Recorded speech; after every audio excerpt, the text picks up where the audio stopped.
Swinburne University of Technology. Thank you very much, Terry. Thank you for that kind introduction. And it's very pleasant to be here again. I found this a very rewarding group of students to be speaking to. As Terry alluded, I have been teaching sociology for a long time, 29 years in fact. I'm now formally retired and have adjunct status with the faculty. During the course of my working life, I marked hundreds of essays, research reports, honours theses, PhD theses, and for 18 years I've been the co-editor of a demography journal. So this means I have been giving my peers feedback about how to structure articles and how to express themselves clearly. So sometimes I feel I'm doing it in my sleep, but that doesn't mean that it's easy, and it doesn't mean that I find writing any easier than you do. I can normally help a student to clarify their argument and to write more clearly, but I'm often as much in the dark as you are when I come to looking at my own work. So I'm not setting myself up as some grand expert who can do it easily. I know it's hard, but what I want to do is give you some tricks and hints to explain to you what your lecturers here are looking for and to help you try to meet their expectations. How long do I have, Terry? About 50 minutes or so? 50 minutes. Good. Question time for any questions. Right, indeed. Well,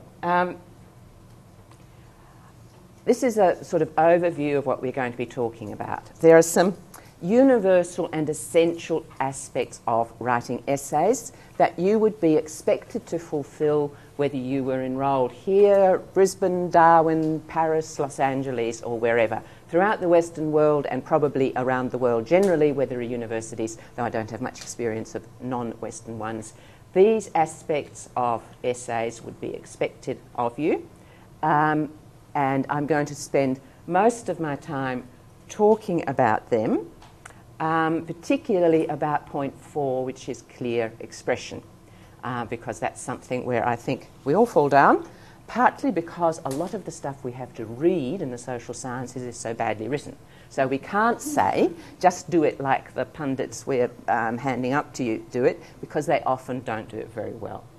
And then there are other aspects of writing essays which I call the particular and important. They matter, but they vary from place to place. The way in which you're expected to lay out an essay, document it, etc., can vary according to what university you're at or even what department you're in. You're fortunate in that you're being taught in this course all by the same people, so they'll have the same sorts of expectations. The undergraduates will have to move from department to department where the expectations might vary. Now, as I say, I'm going to talk about clear expression quite a lot because, after all, this is why we write. We write to communicate. And you can write to communicate with tens of people, with hundreds of people, put it up on the web with thousands of people. But if they're going to read you, it's got to be made easy for them to do so. So this usually means if we're going to make reading easy for our readers, we as writers have to work hard. And I'm going to show you some of the tools of trade that you can use in meeting these expectations. Well, let's begin with the argument, the evidence, the research, which in your case will be basically reading, they're not doing other kinds of research, clear expression, and the use of feedback. Well, what does it mean to say an essay should have an argument? I guess I must have known in some kind of way when I was an undergraduate, because I did moderately well, but when I first started teaching, I taught at Monash for 8 years before I came here, I was really puzzled in the staff room listening to these lecturers grumbling and complaining about these students handing in essays that didn't have an argument. And I thought, well, poor little things, who are they meant to be picking a fight with? I mean, what's all this stuff about arguments? But it's not an argument in the sense of, a stand-up Barney with someone whom you've got a profound disagreement about. It may, in a more polite form, take that form. An argument is your informed opinion about a topic. So you're arguing it out. You're giving the reasons for the opinion that you hold, and you're backing that up with evidence, and you're also showing that you're looking for evidence that might tell against this argument that you're developing. So an argument is your informed opinion. And here are some examples of essay questions that might be set in sundry undergraduate courses. The first one looks like it might be sociology or politics. The second one looks like psychology, and the third one could be either psych or sociology, or don't have to take notes because the slides will be up on the web.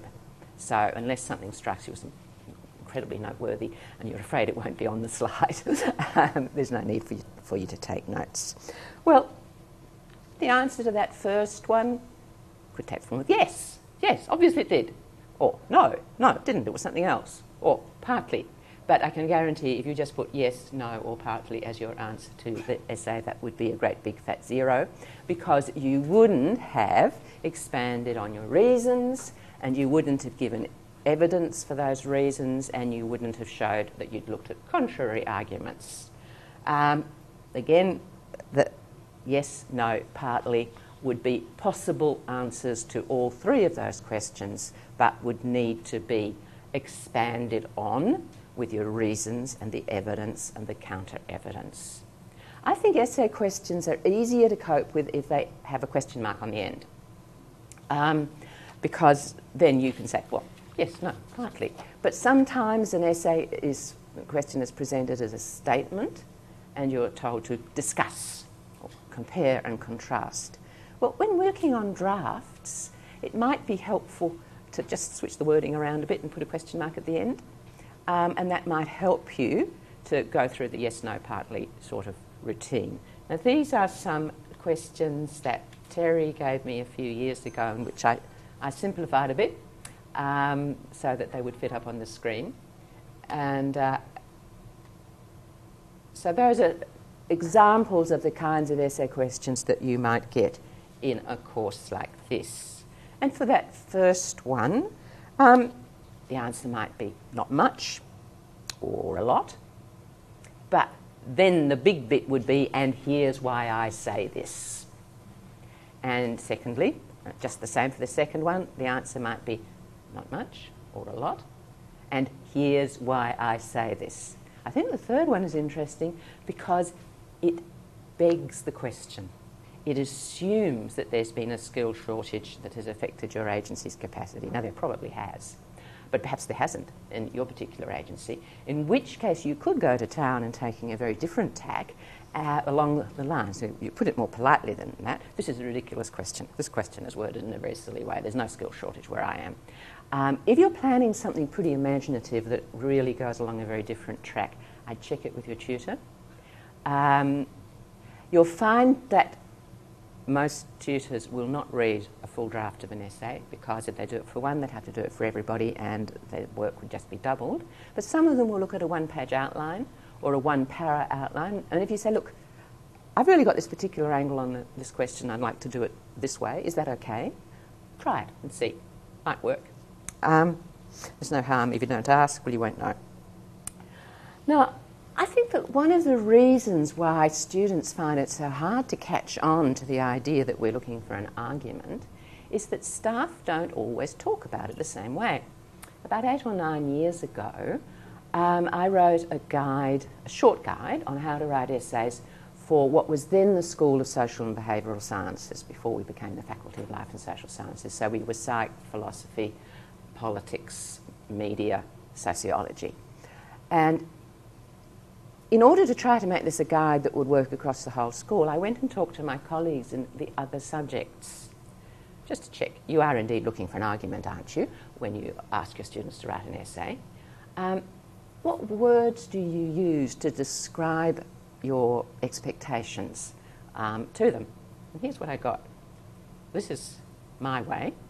This is the way we in sociology used to say what we were looking for. We want an argument. What does an argument mean? It means your informed opinion.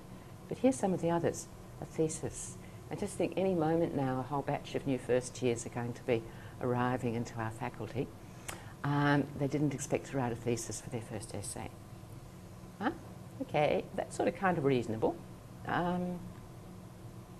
Yep, we're used to that one. This one I would find, well, I'm not really any further on than I was before. And I love that one, that final one. These were all good people, and I'm sure with students pushed them, the students would have got a lot more information. But I think a major reason for our second year students, for example, being confused about expectations is that staff weren't all using the same language when they talked to them. Well, let's just have a quick look at a sort of political science or sociology kind of essay. Why did Labor win in 2007? When you can summarise your argument in one sentence, you know you've got one. And that's very handy. If you can write an answer to your essay question in one sentence, you'll know you've got an argument. But the next step, of course, is to flesh it out, make it have bones and structure, and show that you've tested it against alternate ideas. So those would be key words that you would highlight in your thinking at any rate. So it's a reasoned argument, plausible, looks at alternatives, and it's grounded in the evidence. Now, grounding in the evidence leads us to documentation. Just flipped over one. So what sort of evidence counts? It's got to be relevant. Now, for example, if I were writing about the reasons why Labor won in 2007, I know where I'd go. I'd go straight to the Australian Election Survey and I'd look at that, because that is relevant evidence. It's a big survey that's done immediately after the election by people at the Australian National University, and after the passage of a few months, they very nobly pop it up on the Social Science Data Archives website, and anyone can go and get it, assuming you know how to use the SPSS program, which is not really as hard as it looks. But that would be relevant essay, relevant evidence, because it's asking people, who did you vote for and why did you vote that way? Or you could look at electorates around the country. You could go to the Australian Electoral Commission website and you could look for affluent electorates and poor electorates and try to work out whether there was some class-based story that might work. But the crucial thing, well, there are two crucial things about your evidence. It's got to be relevant, obviously, and other people must be able to check it. So it's not something your great aunt Maisie told you, that she always voted this way and that was the reason, and she just couldn't. I asked my neighbour, I didn't really ask her, that might have been a bit rude. She'd been to her dentist just before the last election, and he'd said, who are you voting for? And she said, I'm voting for the one with the nose. And he said, I'm voting for the one with the ears. Now, this is a very small sample, and I don't think it would find its way into your essay. You might notice I didn't use the 2010 election, because was that ever a muddle? So when you're documenting your work, you're telling readers about the evidence and you're helping them to find it. Because if they're going to believe that you haven't cooked up this story, you've got to be able to help them find their way towards it. And there are two main styles of referencing, the Harvard and the numbered footnote. One Harvard one is sometimes called the author date system. That's the one you ask these people to use. We'll talk more about this towards the end when I get to the particular and important aspects of essay writing. But think of a reference as being like an address. You want to give someone the address of a mutual friend. You want to make sure all the particulars are there so that the person can find them. Likewise, you want to make sure that people can go to the source you used and find the page. I do remember in an earlier incarnation when I was writing an essay about history, and I used a quote from the famous historian E. Carr, in which I said that he talked of a golden age of history. And I didn't leave the page number. I didn't cite the page number, and it was a reference to a whole book.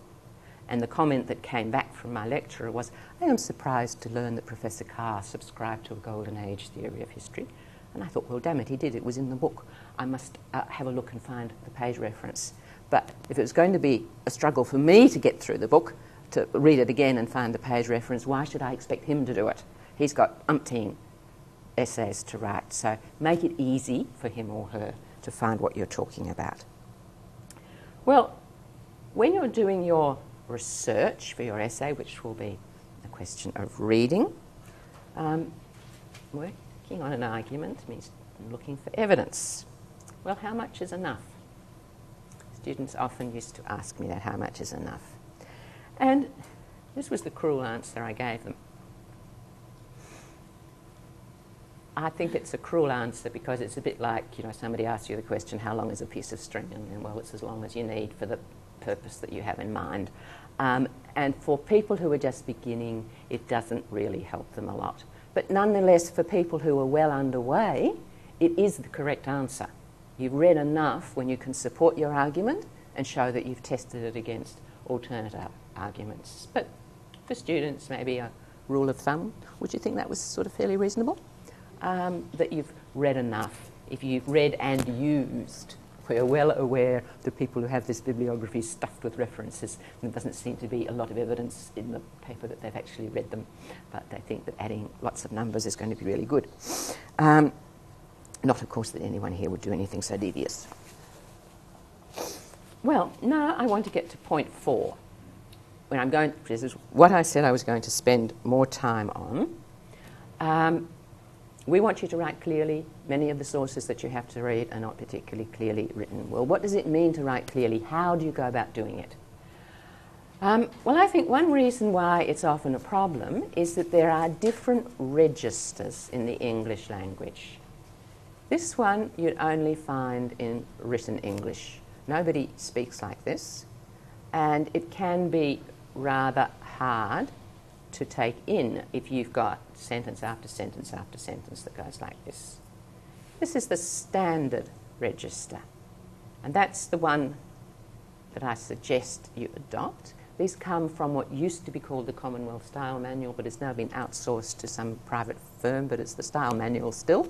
And if you, in a biggish organisation, they've probably got a copy of it floating around. And this is the informal one.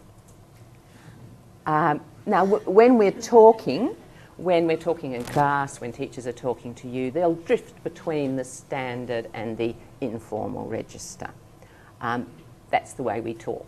Most of the way we talk is in the informal register, but when we're writing, we up the standard a little bit and we go for the standard register, usually. But you will find a lot of stuff in the formal register, and that does make it hard to understand. Would you ever use it yourself? Well, if you were in a setting where you thought that was expected of you, and that people wouldn't respect what you'd done and wouldn't pay attention to what you'd done unless you puffed it up a bit and made it pretty grand, well, then you might trot out that formal register. So it's a good idea to know how to use it, but it's not a good idea to use it if you want the millions to read what you've written, or even if you want a busy minister to read what you've written. I wouldn't use it. Well, what is this? Oh, yes, that's just my source note. You see? Done there in the Harvard system. Writing drafts. Oh, I'll just know how to go back now. Not going to talk a lot about writing drafts, except saying that it's very important, and I know your tutors don't have time to read them, but think of all the other people in your life that you can inflict drafts upon.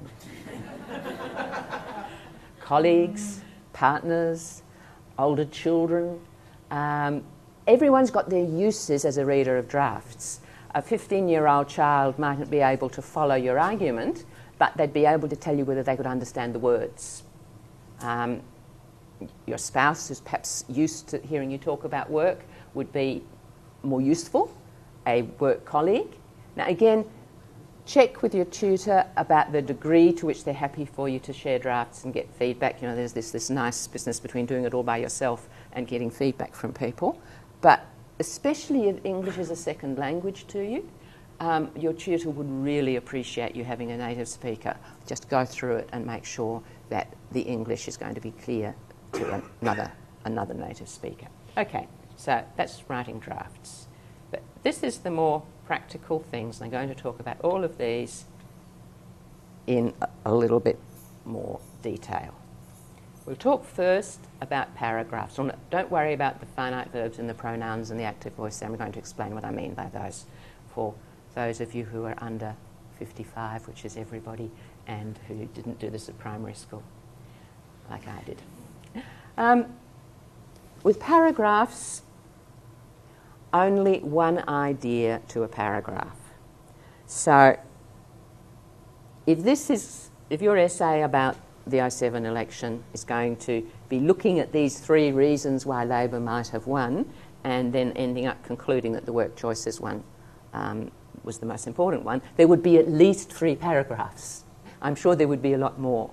But you wouldn't put 2 ideas in the same paragraph. The idea is no more than 1 idea in 1 paragraph. But on the other hand, you don't want your paragraphs to be too long.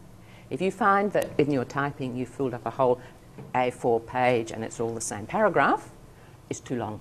Go and break it up. Because people look at it and they think, oh my God, I can't get through all that. But if it's in chunks, they're going to be reading along happily. So, break them up. It's all right to have multiple paragraphs dealing with the same idea. It's not all right to have many ideas in the same paragraph. And you introduce a paragraph with a topic sentence. You can think of a paragraph as a kind of baby essay, and the first sentence is like the introduction to the essay, and then there's the guts of the essay, and then the last sentence is like the winding up bit. So you think of a paragraph, not all paragraphs will follow that model, but starting off with a topic sentence. Now here's one that might be in this essay about why did Labor win in 2007, and here is a para about the Iraq War. Now that sentence I've underlined is the topic sentence. It's clear from the context that it's going to be about the war as an issue in the election, and that just says, watch out now, this paragraph is now going to be about the role that the Iraq War played.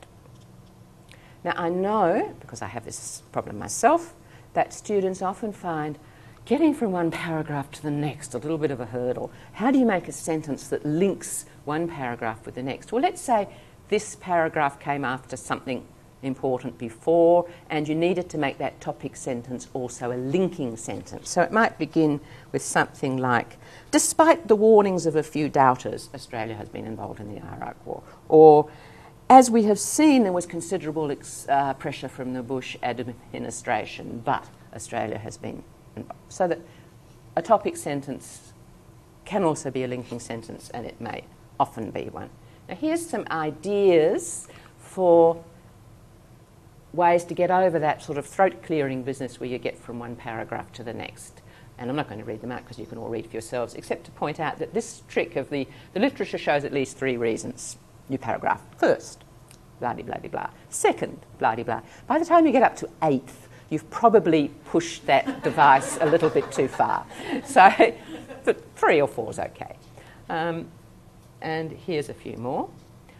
Now, there is no shame, it's not plagiarism, to look at a well-written article or book and see how that author has managed to get himself or herself from one paragraph to the next.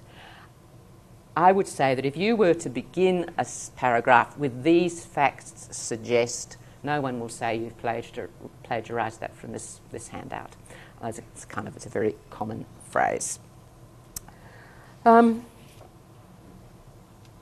Well, so here's our summary on paragraphing, which I won't read out to you because you can all read yourselves, except to mention this, that because each paragraph begins with a topic sentence, if you're doing a spot of speed reading, read the introductory paragraph, so that's an article, and the concluding one, and then whiz through and look at the topic sentences. Now, I'm not saying that's how you should read if you're going to treat a source seriously, but if you want to work out whether this source is worth your serious treatment, that's a good way of just getting the gist of what the person's saying, having a quick zoom through. Well, next bit about clear expression, short sentences. Now here we get out some nice grammatical jargon. A sentence contains a subject, a finite verb, and often an object as well. Here's a nice sentence. Judith, that's the subject, draws, verb, pictures. Judith draws pictures. Parliament passes laws. Subject, verb, object. Tenants pay rent. Subject, verb, object. But the important thing about talking about this is not to burden your minds too much with subjects and objects, but to get the idea of a finite verb across. A sentence is a complete thought. And the thing about a sentence is we hold it in our short-term memory. You go, Judith draws pictures. Right, I've got that. What's the next sentence? But if the sentence goes on and on and on, Judith draws amazing pictorial representations of prehistoric dinosaurs with 60 heads and 40 feet, and she does them in pink, purple and green, and her mother really likes them, you kind of get overwhelmed. So short sentences are important because of the short-term memory. If it's too long, the short-term memory just goes into shutdown mode and says, I just can't cope with this stuff, it's too hard, I wish I'd never enrolled in this course, this is just so awful. So now, that's an example. It's a 13-word sentence. Your short-term memory can cope with that perfectly well. And as a rule of thumb, 20 words is getting close to the limit. So if you find your sentence has gone on and on and on over 3 or 4 or 5 lines, you might go back and count and see, can I break it up? Is there a way in which I can turn that into 2 sentences? And that way, my reader's short-term memory is not going to get clogged up. Now, what I'm going to show you on this next slide is not something I want you to spend time reading at this very moment, but it's an example of a very long sentence. The authors are arguing about private companies and how they can impose negative externalities, such as pollution, on the rest of the world. It's 68 flipping words long. Now, it does contain more than one complete thought. It's got 4 complete thoughts in it, actually.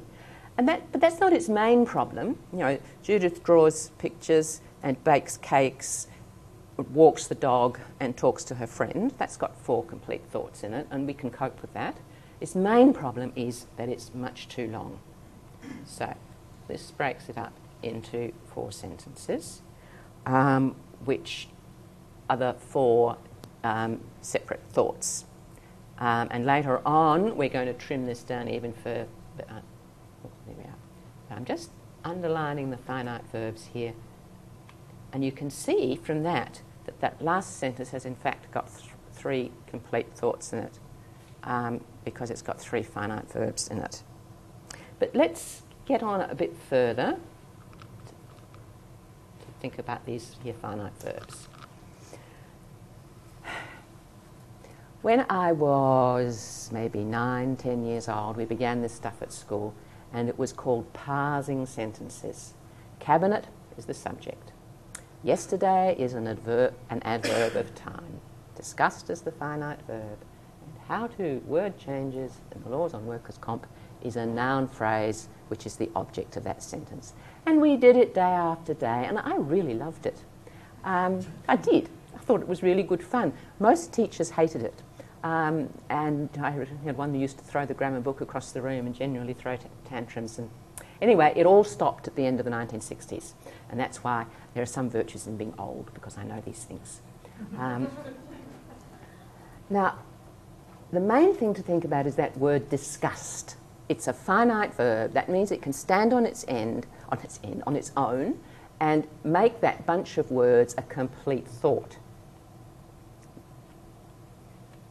Non-finite verbs, there are such creatures, can't. To discuss, to boldly go. The infinitive form of the verb cannot stand on its own. Discussing is the present participle. You could say cabinet yesterday was discussing changes, that'd be fine, but just discussing. You'd think, well, I'm not an idiot, I'd never write a sentence like that. I mightn't have done all that fancy pants grammar when I was at school, but I've got my common sense and I can know those sentences don't make sense. But the thing is, if a person makes the sentence long enough, they can get lost in what they've said and not realise they haven't provided the finite verb. And the reader will be going back and back and back, saying, where's the verb? Where's the verb? Can't find it. So keep your sentences short, use your common sense, and you won't have to regret the fact that you didn't do all that parsing when you were 11 years old. Is that okay? Well, now I'm going to talk about another common problem with writing. We've had short sentences, we've had the lack of finite verbs, and now the third common problem is confusing pronouns. Now, a pronoun is a word used instead of a noun. We could say Judith drew the picture, she used a texter. We don't have to say Judith used a texter. So pronouns are often personal pronouns like I, you, she, he, we, they. But they can be a word like this. For example, John helped his nephew. This really pleased his aunt. So it's the fact of John having helped his nephew that really pleased the aunt. And this, in the kind of essay that you're writing, is more likely to be used than I, you, he, she, they, we, etc. So it's that kind of pronoun that presents potential problems for clear writing. Okay, so let's have a look at some examples. The students wrote the essays, they were influential. Well, what was influential? Was it the students or the essays? We don't know. So if you're in any doubt about whether people are going to know what your pronoun refers to, repeat the noun. The students were influential. We might get a sentence like this. This proved controversial. Now, it could be completely clear, like the previous sentence might have been about whatever it was that was controversial, or the sentence that it refers back to might be miles back in the essay, in which case the reader's going to be confused. You can say, no, the landlord raised the rent, this ruined the tenant. The landlord raised the rent and he threw a party and he went to the Bahamas and he took up skiing, and this ruined the tenant. Well, what exactly in all those misdeeds was the fact that ruined the tenant? So you'd have to go back to say the raising of the rent, or the fact that the rent had gone up. So just pronouns are very handy. They can make our writing more succinct. They're a real help with the short sentences. But if there's any risk that the reader's not going to know what noun or noun phrase they refer back to, then they're going to be in trouble. I remember once when I was in the very early days of editing People and Place, and I was editing the work of a colleague whom I knew rather well, and I was chopping the sentences up and I was changing the pronouns and I was putting the active voice in, which we'll come to in a moment, and I gave it back to him. And he was pretty downcast. I've learnt to be kinder now.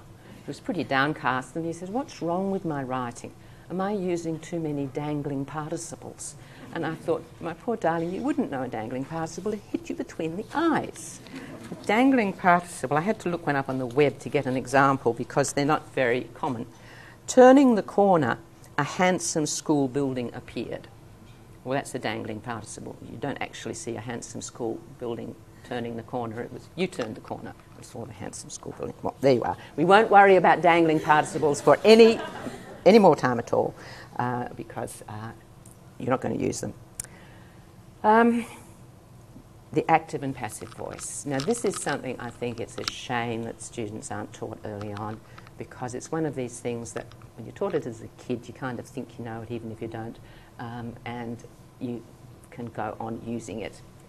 The active voice shows who's doing what. The passive voice hides it. For people in the writing in the formal register use it a lot because they don't want to say "I think."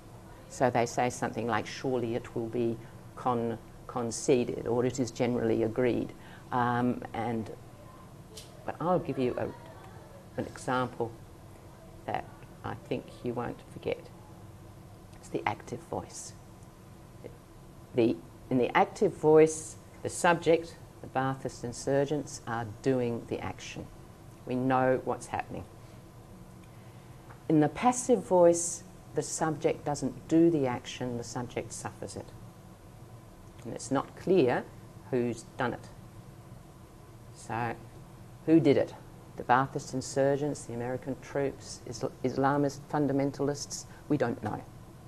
So, if you use the passive voice a lot, you're going to leave your readers in the dark about a lot, and your writing's going to be unclear. So, short sentences, finite verbs, clear pronouns, and the active voice. These are just some more examples which you can look at when you get the printout of a passive construction changed into an active one. I've just finished editing an article in which the authors kept saying, it is generally agreed or it is generally acknowledged. And as there were two of them, I thought they wouldn't mind in me putting "we think" or "we conclude." But no, they wouldn't have it. They went back to it. This is generally concluded. And I thought, well, okay, if they don't want people to read their article, that's their lookout. But, okay, so there are two more final points. Concrete examples.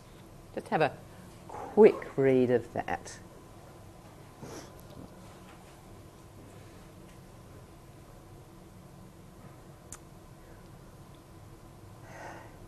When you're in a sea of abstractions, such as the rules of the global market, I mean, all this is all pretty abstract. Have you ever seen the rules of the global market really written down in any one place?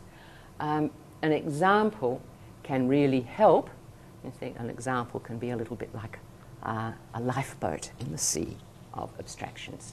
You don't need to overdo it, but if you think there's a chance that your reader will be zoning out and won't have, grasped, this abstraction, that abstraction, and the other abstraction, try sticking in an example. So it's like you're talking about the increase in the unaffordability of housing. Maybe a little quick example of how this particular family was affected. It wakes people up, helps put a face to what you're saying, and can make your writing come alive. Now this is the super-duper choker of a sentence, and we broke it down into 4 sentences, but there's still a lot of verbal garbage in there. That's verbal garbage because we don't need it. Now remember, the short-term memory is not a very capacious creature. 20 words max, mostly. So any words that you don't need are clogging up the reader's short-term memory and making it harder for you to get the message across. So let's cut them out. The ones that I've greyed out, we don't need. The red ones are ones that I had to put in order to make it. You didn't have to say the free market rules of the global economy. You can just say the global market. And the black ones were there before. So when you're cutting out needless words, obviously you sometimes have to put in some words in order to make it sense, or to have it make sense. But we can cut that monster sentence down to 2 sentences, both of which are well within the capacity of the short-term memory. So short sentences are a lifesaver. Indeed, short sentences reduce confusion. They conquer it. The chap on the white horse is a short sentence. Okay, to summarise what we've been saying.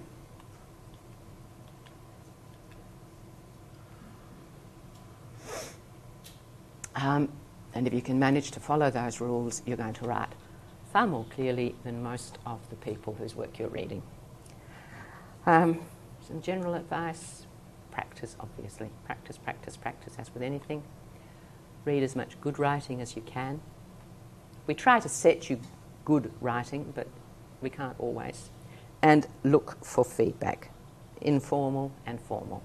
When your tutor or lecturer gives you back your essay with comments all over it, for heaven's sake, read the comments and pay attention to them. I know it can be painful, that we'd all really like an A+, and this is the most brilliant student essay I've ever read. I'm going to publish it immediately. But this very seldom happens. It doesn't happen with what I write. A referee's report comes back saying, no, she hasn't looked at this and she hasn't looked like that, and I can't understand this sentence, etc. It's not the case that only students get feedback. We all keep on getting it until we die. So it's a way in which work is improved. Some time ago I ran a course in technical communication, which is a different story, and there was a lovely young woman lecturing in it for a while. She was a very intelligent girl, but my God, she was nervy, neurotic.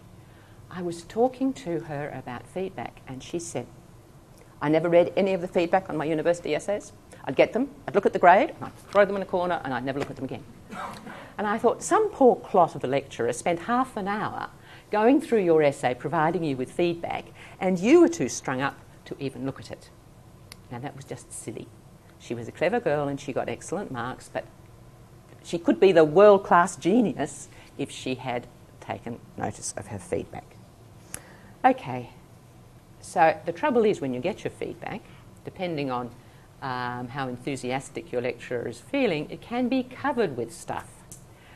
And it's really hard to sort out the corrections of your spelling mistakes, not to mention the apostrophes, from the stuff that really matters. Now, I must admit I'm a bit like that. I just can't let an errant apostrophe go by. My husband, who is a proper linguist and a scholar of Latin and Greek, really thinks I'm being pedantic about this, and he says, have you ever heard an apostrophe pronounced? You can speak perfectly well to people without using apostrophes. I say, I don't care. I learnt it in grade 4, and I don't see why students shouldn't learn it too. Besides, they might want to get themselves tattooed, in which case if the apostrophe is in the wrong place, they'll be ashamed for life. But the stuff over there under the universal and essential, that's the stuff to really pay attention to. If you're getting feedback that your margin isn't wide enough or the format of your references is a bit skew with, okay, that's something you can fix next time. And lecturers might get cross if my third essay is not fixed. But it's a minor matter compared to the stuff over there. And the spelling and the apostrophes, well, maybe you're going to be great and famous and you'll have a PA who'll fix all that stuff for you anyway. But in the meantime, you've got to be great and famous and get there. Okay, so these particular and important. These are just the rules that used to be current in sociology when I was still teaching, and they vary from place to place, and whoever is asking you to submit an essay will provide you with a list of these kinds of rules. I always wanted those damned 4-centimetre margins, so I had room to write my comments in. And if some kid wrote something with no margins, backed, there was just no room for me to express myself, which was very annoying. The forms of documentation, the Harvard system, otherwise known as the author-date system, full bibliographical details, and the numbered footnote 1, which you're not using in this course, but you will find in some sources. You may have a handout on how to use it. There's stuff on the library website. The Commonwealth Style Manual that I've been talking about has details on how to use it, and of course the great book on how to write essays has got a whole chapter on it. Then, under questions of style, I mainly want to talk about whether you should use the first person, that is, whether you should use the word I. I think that it helps students to be able to say, I think. After all, it's you writing the essay, a machine isn't writing it. And if we say you must never on any account use the word I, we're going to get the passive voice used a lot, and that's going to make the essay hard to read. So that's an argument for using it. An argument against, well, students may not realise that they need more evidence than just what they themselves think. That's what I've just said. It's quite possible to express your own opinion without using the first person. Look at that sentence. Look at this one. It means exactly the same, and anyone reading it would know that was what you thought. I remember last year discussing this with Terry, and he said, yep, he took my point, but he never used it in his own writing. And I suppose I don't either. And I've noticed that the authors that write for People and Place are happy to say, we think, or some of them are happy to say we think, but almost nobody's happy to say I think. I guess it's because they think it sounds a bit childish or a bit egotistical. But when you're writing drafts, use it. And then you can take it out later and turn that kind of sentence into that kind of sentence. But if you think I must never ever use it, you're going to find yourself pushed into using the passive voice, and your work is not going to be as good as it might be. Subheadings, well, for, they help clarify the argument. Against, they can break it up. I used to tell students, if it's a long essay, use them, and if it's a short essay, don't use them. Is that the sort of thing you say here? And I think the next slide will show you Plato and Aristotle, doubtless talking about the use of apostrophes. Come on. Yes, there we are. Discussing apostrophes in the School of Athens. I'm sure that's what they're doing. Well, questions? Yes?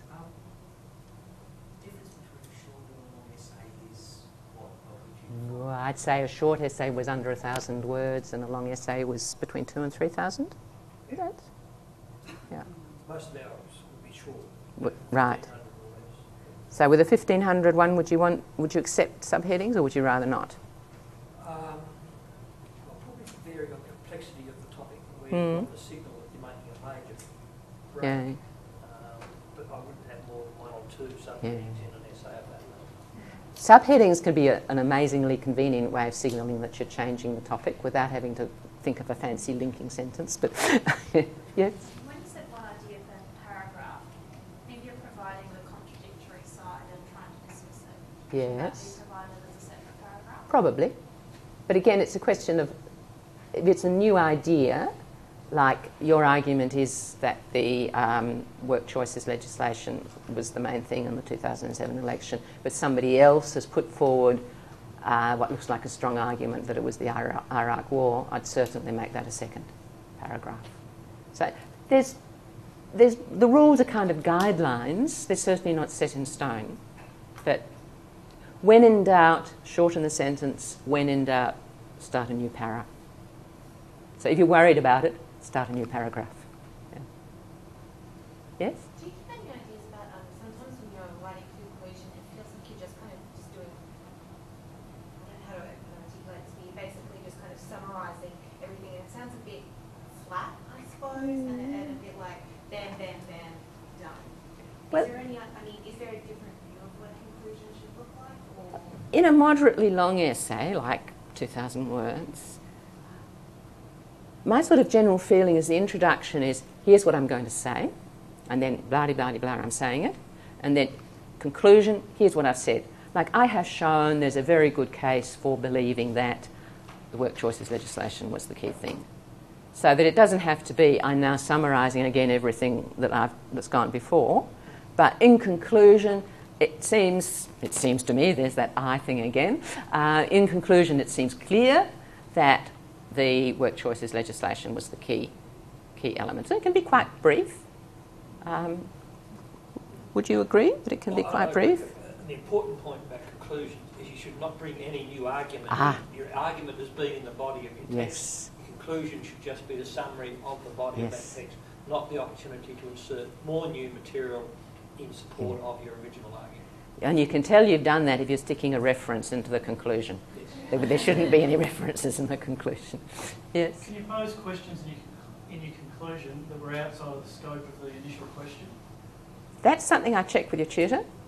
So I don't know whether tutors in this course will look at a one-page outline. I wouldn't do that, Yeah. but I wouldn't preclude the possibility, but not at that point. I'd get back to the comment Kathy made about contesting one of the questions that were where you might say you reject the idea in the question. You wouldn't do that in the conclusion.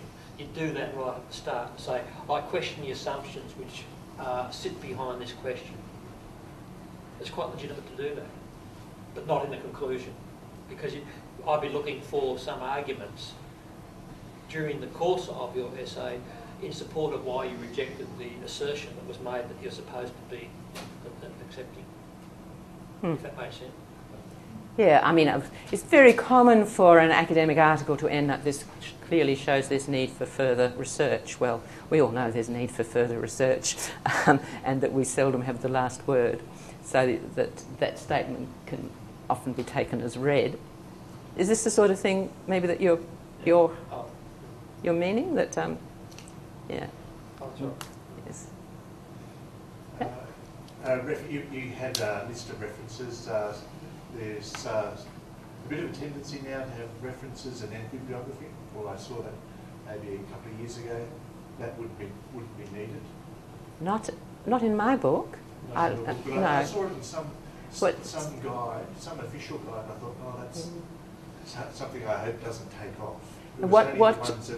I like students to use the term references for their list at the end rather than bibliography. Bibliography has the technical meaning of everything that was ever written on this topic, whereas references is everything I've used in this essay that a reader might want to go and check. So I would say do not put anything in your list of references that you haven't referred to in the text, and certainly nothing that you haven't read. In the modules in the housing course, there's a bibliography at the rear of some of those, but that's for the reason that Kathy's pointing out. That's drawing your attentions to texts or books or journal articles that might be useful on that topic, but which haven't been referred to in the actual module itself. We would have, that would be where we reference those, but the bibliography is a more general use.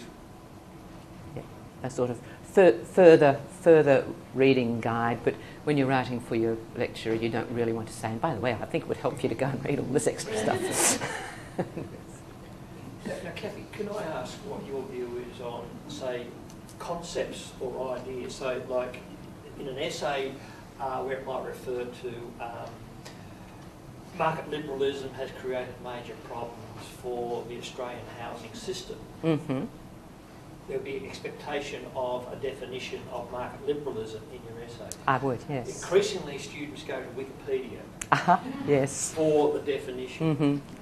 How would you deal with those sorts of issues? Yes. Well, it's almost like going to the Encyclopaedia Britannica for a definition or a dictionary. I'd advise against it just because, well, Wikipedia is enormously useful. I used it myself to find that example of the dangling participle because I couldn't think one up.